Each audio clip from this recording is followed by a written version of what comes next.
Galit ang Diyosa ng paghabi sa pag-angkin ni Anlalawa sa titulo nito. Kaya't hinamon niya sa isang paligsahan sa paghabi ang dalaga. Hinahamon mo ko? Kung hindi ka duwag, Pumapayag ako. Isang labanan sa paghabi at kapag ikaw ang nanalo, gagantimpalaan kita. nang ano? Wala akong kailangan. Sinusuyo ako ng dado. Kailangan mo pa rin ng sinulit para maghabi. Ang aking gantimpala ay ang kapangyarihang gumawa ng sarili mong hibla. Kung ganun, payag ako. Ang unang pagsubok ay pabilisan sa paghabi. Ang unang makabuo ng isang buong kasuotan ang siyang magwawagi.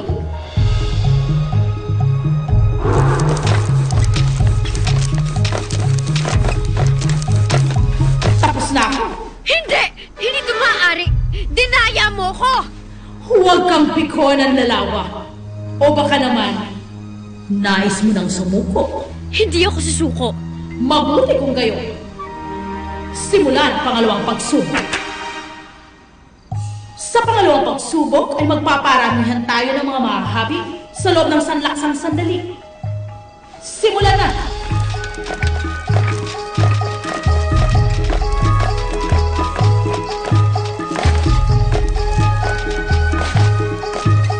Tapos na ang takdang panahon, susukatin natin ang dami ng mga nahaha. Akong nagwagi? Akong nagwagi? Tabla na tayo! Hindi ka naman nanalo sa susunod na pagsubok. Ang patibayan ng habi. Isasabit natin ang mga kalabaw na ito sa ating mga habi.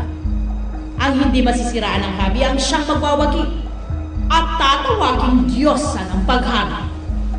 Ako ang magwawagi!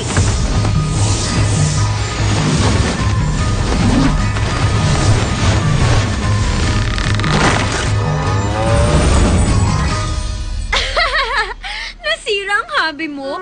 Ako ang nagwagi! Ako ang nagwagi!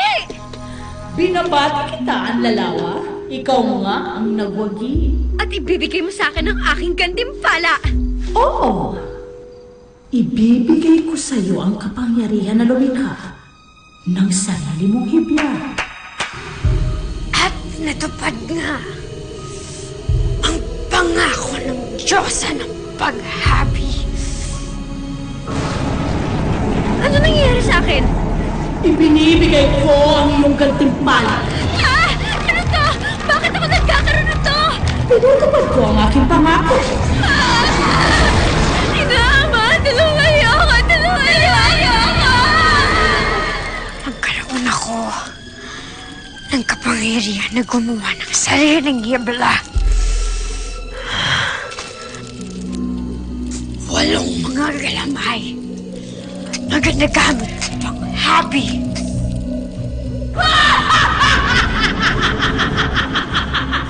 Ngayon, natupad na ang aking pangako.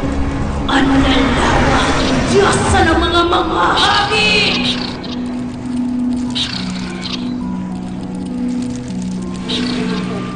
Hibla na nagmumula sa sarili kong katawan at 8 mga mata, padyak at tulak at hila.